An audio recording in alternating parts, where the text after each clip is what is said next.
Good morning বন্ধুসকল, মই কণমণি আপোনালোকক স্বাগতম জনাইছোঁ মই নতুন আন এটি ভিডিঅ'লৈ। মই আপোনালোকক অনুৰোধ কৰিছোঁ যে মোৰ ভিডিঅ'টো আপোনালোকে স্কিপ নকৰাকৈ শেষলৈ চাওক। মই কি বনাম আজি মোৰ চৌকাত আপোনালোকে লাইভ চাওক।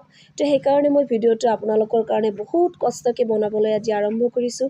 প্ৰথমতে মই এটা কেৰাহী দিছোঁ আৰু তাতে বহুত পানী ঢালি দিছোঁ। আপোনালোকে দেখা পাইছে বহুত ডাঙৰ কেৰাহী। আৰু যেতিয়ালৈ পানী গৰম নহয় তেতিয়ালৈ মই বেলেগ এটা কাম কৰিম। কেইটামান খেৰ আনিবলৈ গ'লোঁ আৰু খেৰকেইটা আনি মই কেৰাহীৰ ওপৰত দিলোঁ। কেৰাহীত এনেকৈ ঘূৰাই ঘূৰাই ধুনীয়াকৈ দিব লাগিব যাতে তাৰমানে ছাইডেৰে খেৰকেইটা ওলাই নাযায় আৰু বঢ়িয়াকৈ গুচগাচ কৰি দিব লাগিব যাতে তাৰ ওপৰত মই যি বনাবলৈ ওলাইছোঁ সেই বস্তুটো যাতে সমানকৈ বহে। আৰু সেইকাৰণে আপোনালোকক মই লাইভ দেখাম। সকলোৱে বহুত পদ্ধতিত বনায় এই বস্তুটো, কিন্তু মই এই পদ্ধতিতেই বনাওঁ।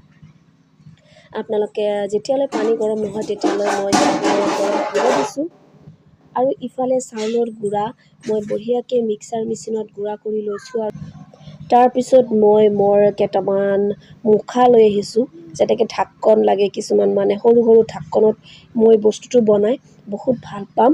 তো আৰু কেইটামান তিল লৈ আহিছোঁ। তিলকেইটা মই চাউলৰ গুড়াৰ লগত একেলগতে মিহলাই দিম। দিয়াৰ পিছত ইয়াতে তিল দিলেও হয় আৰু যে কালি জিৰা আছে বুলি কয় যে কালি জিৰা দিলেও হয়, তিল দিলেও হয়। তাৰপিছত ঢাকনকেইটা ভালদৰে ধুই মই তাতে বঢ়িয়াকৈ তেল লগাই দিলোঁ, মিঠাতেল। আৰু মিঠাতেল লগাই দি তাৰপিছত তাৰ ওপৰত মই সেই যে পেষ্টটো বনাইছিলোঁ চাউলৰ গুড়াৰ অকণমান ঢালি দিলোঁ। আপোনালোকে অনুমান কৰিব পাৰিছে কিজানি মই কি বনাই আছোঁ। মই বনাই আছোঁ পাপৰ। আৰু আপোনালোকে চাওক মই কেনেকৈ পাপৰ বনাওঁ। পাপৰ মানুহে বহুত পদ্ধতিতে বনায়, ময়দাৰে বনায়, তাৰপিছত বেচনেৰে বনায়, বহুত কিবা কিবিতে বনায়। কিন্তু মই আজি পাপৰ বনাম চাউলৰ গুড়াৰে। আপোনালোকক লাইভ দেখাই আছোঁ মই চাউলৰ গুড়াৰে পাপৰ কেনেকৈ বনাওঁ। মই বহুবাৰ পাপৰ বনাইছোঁ আৰু এই মুখাকেইটাই মই ইউজ কৰিছোঁ।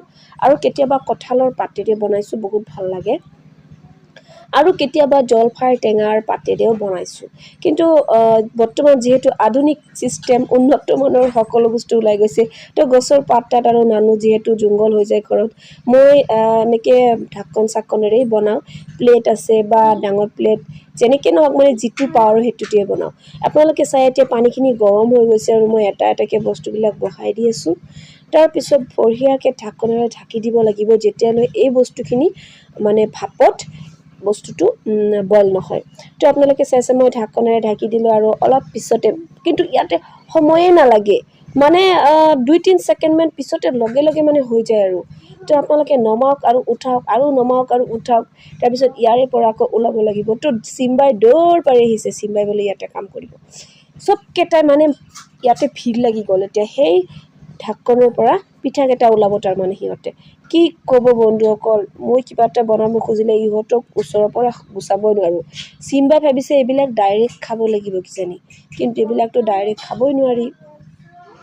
কি ক'ব বন্ধুসকল, বাচ্ছা সিহঁতকো সন্তুষ্ট কৰিব লাগিব। তাৰপিছত মই আকৌ সেই প্ৰচেছে আৰম্ভ কৰিলোঁ। আকৌ মই তাতে তেল লগাই তাৰপিছত তাৰ ওপৰত আকৌ পেষ্টবিলাক ঢালি দিলোঁ। তাৰপিছত আকৌ মই কেইটামান ডাঙৰ ঢাকন ল'লোঁ, যিহেতু মানে বহুত ঘনকৈ দিব লগা হ'ল। সেইকেইটা হোৱাৰ লগে মানে দি আকৌ একেইটাত মই ঢালি থওঁ, আকৌ সেইকেইটা হোৱাৰ লগে লগে একেটা উঠাই দিওঁ।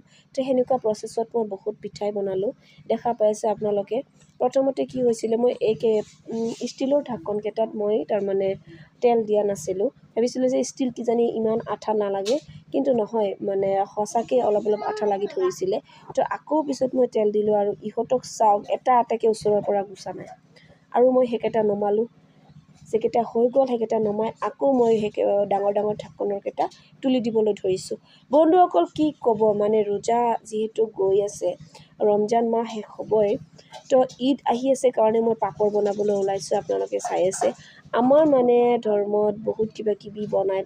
বেজি পিঠা বনাব, তিলৰ পিঠা বনাব, পাপৰ বনাব, বহুত কিবা কিবি বনায়। মই মানে 2-3 বছৰ একোৱে বনা নাছিলোঁ। তো এইবাৰ বাবুৱে ইমান মোক পাগল কৰি দিছে, মামী তুমি পাপৰ বনোৱা, পিঠা বনোৱা, বেজি পিঠা বনোৱা। কিন্তু বেজি পিঠা বনালে হাত তাত বিষ হৈ যায় আৰু এইবিলাক বনালে কোনো কষ্ট নাই। পাপৰটো চবচে বেষ্ট মোৰ কাৰণে, মই বহুত সহজ পাওঁ। আপোনালোকে যেনেকৈ দেখা পাই আছে বহুত সহজ হয়। জাষ্ট আপোনালোকে পেষ্টটো বনাওক বঢ়িয়াকৈ আৰু ইয়াতে দিয়ক আৰু ঢাকনেৰে ঢাকি দিয়ক, আকৌ নমাওক, আকৌ ৰ'দত শুকা দিয়ক। ইয়াত মানে কোনো ভেজাল নাই, কোনো ভেজালে নাই। তো মই সেইকাৰণে এই বস্তুটো বহুত ভাল পাওঁ। আৰু বেজি পিঠাত হ'লে কি হয়, বহুত গুড়া নষ্ট হৈ যায়, ৱেষ্ট হৈ যায়, হাত লেতেৰা হয়, তাৰপিছত কাঁহী বাচন বহুত কিবা কিবি বহুত মানে লেতেৰা হৈ যায়। তো এই বস্তুটো বনালে আপোনাৰ একদম ক্লিয়াৰলি হ'ব, হাত লেতেৰা নহ'ব, ক্লিনভাৱে কৰিব পৰা যায়। আৰু আপোনালোকৰ তাতে মানে কোনো ৱেষ্ট নহ'ব বস্তু। চব আপুনি যিখিনি চাউলৰ গুড়া আপুনি পেষ্ট কৰিব, চবখিনিৰে আপুনি বঢ়িয়াকৈ বনাব পাৰিব। ইয়াতে কোনো বল শক্তি নালাগে। আৰু বেজি পিঠা বনালে বহুত বল শক্তিৰ প্ৰয়োজন হয়। আপোনালোকে পিঠা চাই আছে বন্ধুসকল, এয়া চাওক মোৰ পিঠা অলৰেডি হ'লেই আৰু বেছি নাই। মই মাত্ৰ 1 কেজি চাউলৰহে পিঠা বনাইছোঁ। তাৰমানে বনাম, যিহেতু মই অলপ পিছত আৰু এক জেগাত যাব লাগিব। তো সেইকাৰণে বাবুৰ মনৰ আশা পূৰণ কৰিবৰ কাৰণে পিঠাকেইটা বনাই দিলোঁ জল্দি। ঈদৰ আগে আৰু মই পিঠা বনাম বুলি আপোনালোকক আশা দিছোঁ। বেলেগ ধৰণৰ পিঠা বনাই মই আপোনালোকক দেখাম। আজিৰ এই ভিডিঅ'টো যদি আপোনালোকৰ অকণমান ভাল লাগি থাকে তেনেহ'লে মোৰ কমেণ্টত জনাবলৈ নেপাহৰিব।